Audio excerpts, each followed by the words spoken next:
Welcome to எம்கேஎஸ்எஸ் உலகம். இன்றைக்கி வந்து மாம்பழ பாயாசம் எப்படி வீட்டில் ஈஸியாக பண்ணலான்னு பார்க்கலாம். இப்போ அதுக்கு அடுப்பில் ஒரு கடாய் வச்சுக்கிறேன். அதில் ஒரு ஸ்பூன் நெய் சேர்த்துக்கலாம்.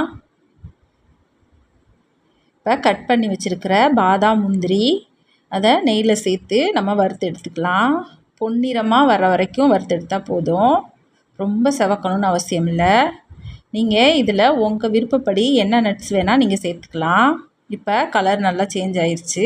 இப்போ வறுத்த நட்ஸை தனியாக எடுத்து வச்சிட்டோம், அது இருக்கட்டும். இப்போ அதே கடாயிலேயே நான் 1 கப்பு சேமியா சேர்த்துக்கிறேன். வறுத்த சேமியா வறுக்காத சேமியா எதாக இருந்தாலும் நீங்கள் செய்ய போகும்போது ஒரு தடவை லைட்டாக வறுத்துட்டு சேர்த்தா நல்லா வாசனையாக இருக்கும். லைட்டாக மட்டும் வறுத்தா போதும், ரொம்ப வறுக்க தேவையில்லை. இப்போ இது லைட்டாக நல்லா வறுபட்டுருச்சு. நம்ம இதை எடுத்து தனியாக வச்சுக்கலாம்.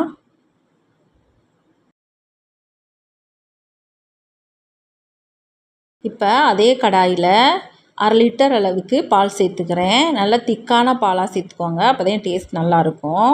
இப்போ பால் வந்து நல்லா பொங்கி வரட்டும். இப்போ பால் நல்லா பொங்கிருச்சு. இதை ஒரு தடவை நல்லா கலந்து விட்டுக்கோங்க.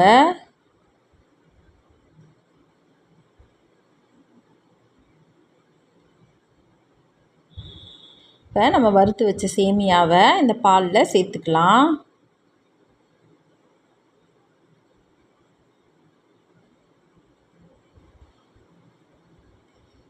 சேர்த்துட்டு இதை கலந்து விட்டுக்கோங்க. சேமியா வந்து பால்லையே நல்லா வெந்து வரட்டும். இப்போ சேமியா நல்லா வெந்துருச்சு. நான் இதில் ஒரு 4 ஏலக்காவோட விதையை மட்டும் எடுத்து தட்டிட்டு சேர்த்துக்கிறேன். இது கூடயே ஒரு 1/2 கப்பு ஜீனி சேர்த்துக்கலாம். ஜீனி வந்து உங்கள் இனிப்பு டேஸ்ட்டுக்கு ஏற்ற மாதிரி கூட்டி குறைச்சி நீங்கள் சேர்த்துக்கோங்க.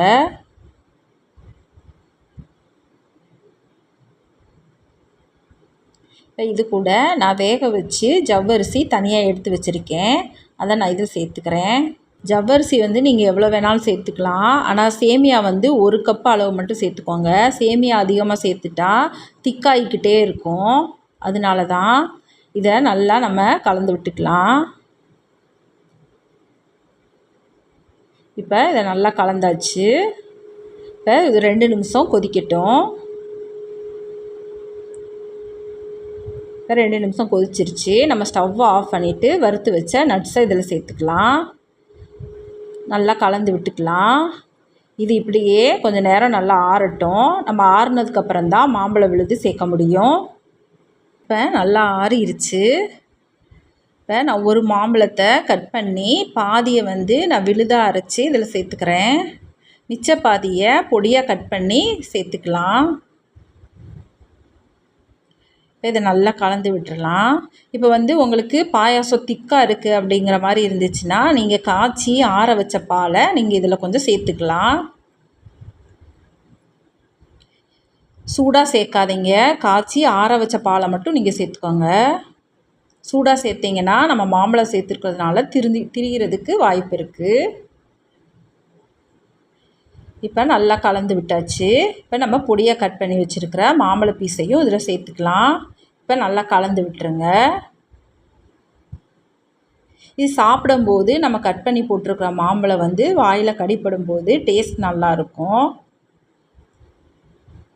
இப்போ மாம்பழ பாயாசம் ரெடி ஆயிடுச்சு. நீங்களும் இதே மாதிரி செஞ்சு சாப்பிட்டு பாருங்கள். சாப்பிட்டு பார்த்துட்டு டேஸ்ட் எப்படி இருந்துச்சுன்னு கமெண்ட்ஸில் சொல்லுங்கள். நம்ம வீடியோ பிடிச்சிருந்துச்சின்னா வீடியோவுக்கு ஒரு லைக் பண்ணுங்கள், சப்ஸ்கிரைப் பண்ணி சப்போர்ட் பண்ணுங்கள். அடுத்த வீடியோவில் பார்க்கலாம். நன்றி.